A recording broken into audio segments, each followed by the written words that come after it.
It's a good tradition to keep up. Christmas time, Christmas Eve, would be a classic time that you'd be having Reestit mutton. A warm meal at a cold time of year. Reestit mutton seems to have hung on against the odds where things like language has eroded, and it seems to have stood the test of time. If we go back to the later John Graham dictionary, Reestit, smoke dried, for example Reestit mutton, to cure mutton by drying in a smoky butt end.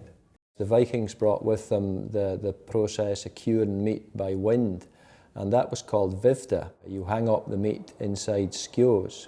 The wind would pass through the slits in the walls and cure the meat. And that practice went on in Shetland until about the 1850s, we think, when the advent of salt and people's incomes changed and people's attitudes changed, and eventually it was phased out, and we had introduced what we now call Reestit mutton.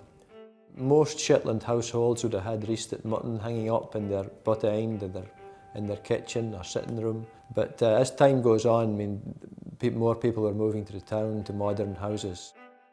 So Reestit mutton began to be sold commercially in shops around about the early 1980s in Shetland. And that was very important because nowadays we don't have old Rayburns or smoky fires and things like that. I think if it hadn't been for the butchers that are providing Reestit mutton, you probably see it dying out because it makes it convenient to nip along the butchers and pick up a joint of Reestit mutton. Yeah, Christmas, big seller. That and New Year. Can I keep up with it? This is a hog, a castrated male sheep, and we're going to make them into Reestit mutton. It's normally the older members of the shop that did it, and they just passed it on to you. I've done it here at Scalloway probably 25 years. I just poke holes in, and that lets the salt in easier. Next step is going to make pickle, a bag of salt, and then we'll put that in the barrel, and then we'll put the water in, stir it up. In the olden days, they used to use tatty and put a nail in them. So if the tatty floats, there'll be enough salt in the pickle.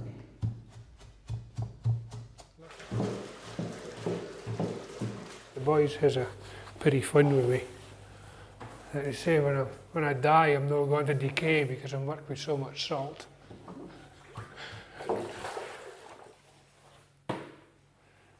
I leave this 2 weeks, and then I take it and I turn it, and I put it in for a further 2 weeks. So I leave it in for 4 weeks normally. This has been in 4 weeks. It's been turned. There's 150 sitting in here ready to come out for Christmas. Take the excess water off it, leave it for a day's time. The Reestit mutton is primarily used for stock for soup.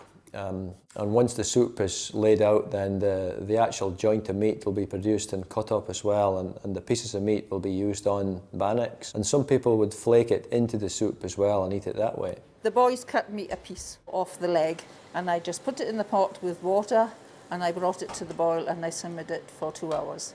And if the stock is too salty, I discard the first lot of water and put in the second lot and boil it a second time. And that reduces the salt content. I've cooked off the Reestit mutton, and then I put in onions and carrots and turnips or neeps, and I cook them until they're pretty soft, and then I put in the potatoes and I cook them until they're soft, and then I mash them until you have this sort of thick brew. And then I chop up the mutton and add the mutton, and then of course it gets reheated.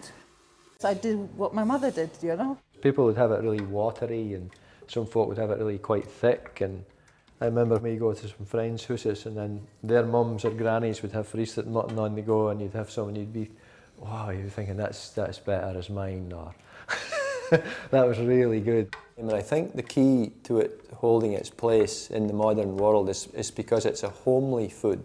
Reestit mutton would be very much a thing you would see on the hobs and would be very much appreciative on a winter's night.